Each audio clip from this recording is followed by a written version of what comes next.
We live in an era of uncertainty and insecurity. We face threats ranging from climate change to drug-resistant viruses. We breathe polluted air. Our waste contaminates streets, rivers, and the oceans. India has a growing population and large numbers of young people. The country faces particular social and environmental challenges, but there are also unprecedented opportunities. There are probably more opportunities to have a beneficial social impact in India than anywhere else on our shared planet. Today, there are also more possibilities for social entrepreneurship than perhaps at any time in human history. We stand simultaneously at multiple crossroads, tipping points and watersheds. In many areas, incremental change may not be enough. You, here today, are in a unique position to provide leadership, to inspire creativity and enable innovation. Disruptive technologies, new business models, and greater connectivity create additional and affordable options for scaling up, rolling out, and reaching hitherto excluded communities. For those who want to have an impact, leave a legacy, and make a difference, this is arguably the best time ever to be alive. Today it is possible to quickly reach more people than have died in most of human history. Evidence of responsible conduct or irresponsible business behaviour can be quickly spread. History will judge us harshly if we do not respond appropriately while windows of opportunity still exist. There were people afflicted with leprosy when the founders of great religions walked on this earth. There are people afflicted with leprosy today, many of them in India. Leprosy is a curable disease. With corporate commitment, we could eliminate this traditional scourge of mankind. There is an urgent need for leadership and leaders who can leave footprints of hope in the history of human development and erect signposts to a better future. Chief executive officers of organisations and the chairs of boards can leave some of the biggest footprints. There are aspirations to be raised and capabilities to be assembled to match them. There are people and communities to be supported and helped. There are dreams to turn into realities. This year is the 5th anniversary of the CSR requirements in India's Companies Act. Are they an unwelcome intrusion or a useful catalyst? Shouldn't all our activities be responsible? Corporate conduct is under scrutiny. Boards are under the spotlight. In some quarters, there is skepticism and distrust. There are those who discuss whether markets are moral and whether capitalism will or should survive. Events can move rapidly. Situations and requirements can change before projects are delivered and plans are implemented. When promises are difficult to keep, people become even more cynical. Doing more than the required minimum might earn plaudits. It might secure more favourable responses and help to build relationships.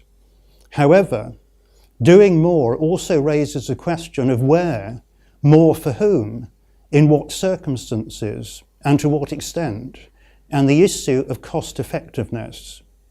How wide should the ripples of responsibility and desired impact spread? Are new means of engaging a broader range of stakeholders required? Should responsibilities match the scope and extent of business operations, i.e. be proportionate? Effective CSR and responsible business involve difficult choices, such as who benefits, who pays, and when to stop. Impact can be measured using indicators that track progress, such as the time it takes for discarded plastic packaging to break down or cease to be harmful to sea life. Opinions may vary within a board, among stakeholders and throughout a wider organisation and supply chain on what constitutes a responsible policy, action or response. Doing more, regardless of cost, might be unnecessary, wasteful and unsustainable. Perhaps resources could be better used to fund innovation, build capabilities, operate a more sustainable business model, or achieve a technological breakthrough that could open up new options for tackling problems. Directors should act responsibly and in the best long-term interest of a company and its stakeholders. Will stakeholders view CSR as a cosmetic diversion, or will they regard it as genuine, worthwhile and sustainable? Could it be used to engage and develop staff, to test new approaches, or to explore new arenas of opportunity for corporate capabilities? CSR is often justified as good business sense and as a way of building trust and reputation.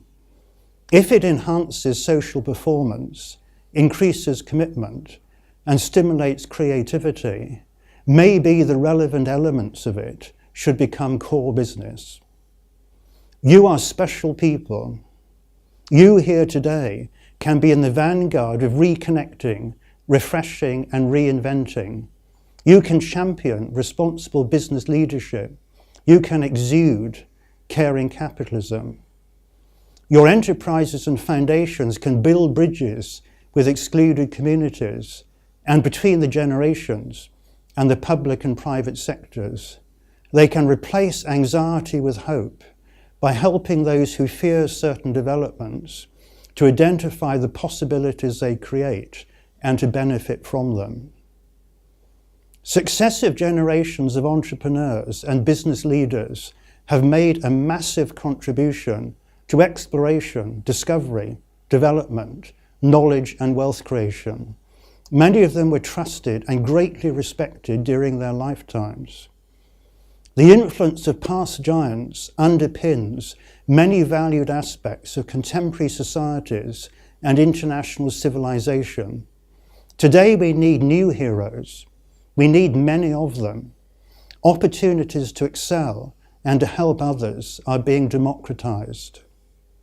Today's entrepreneurs and business leaders have the potential to both create and change.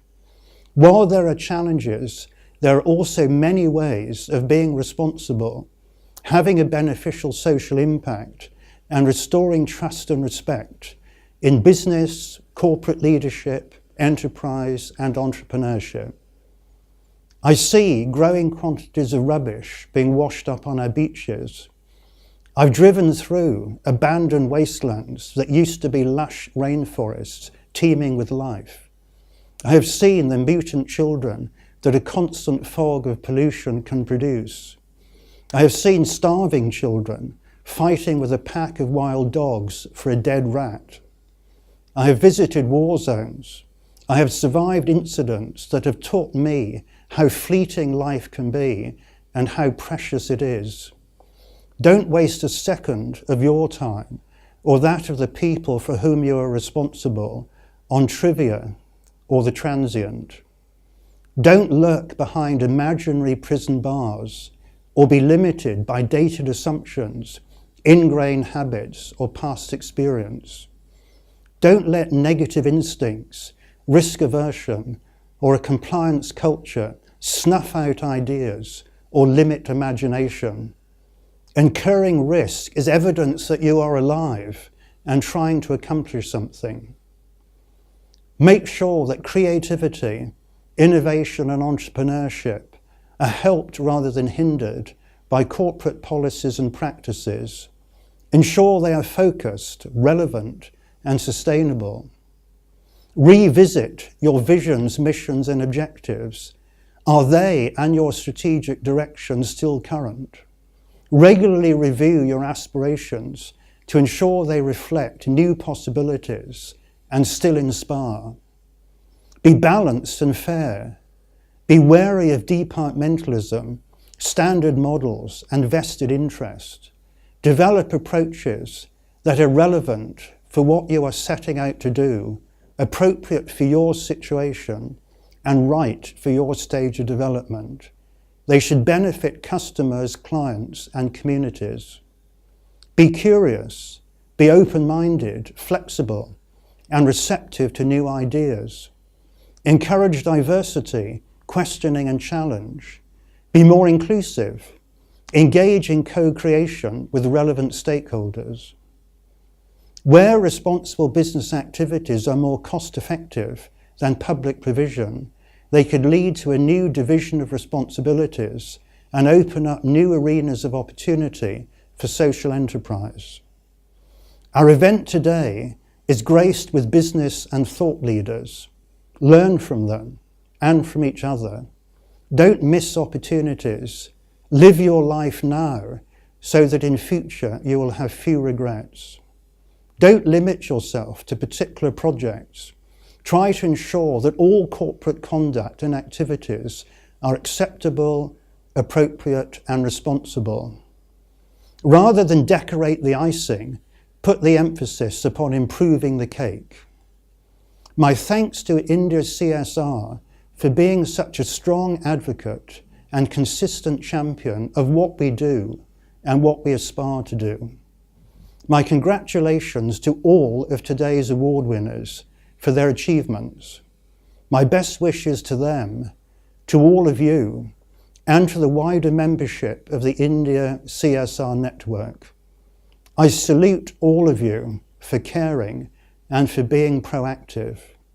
I applaud what you do individually and collectively to make your communities, your country, and the wider world a better place.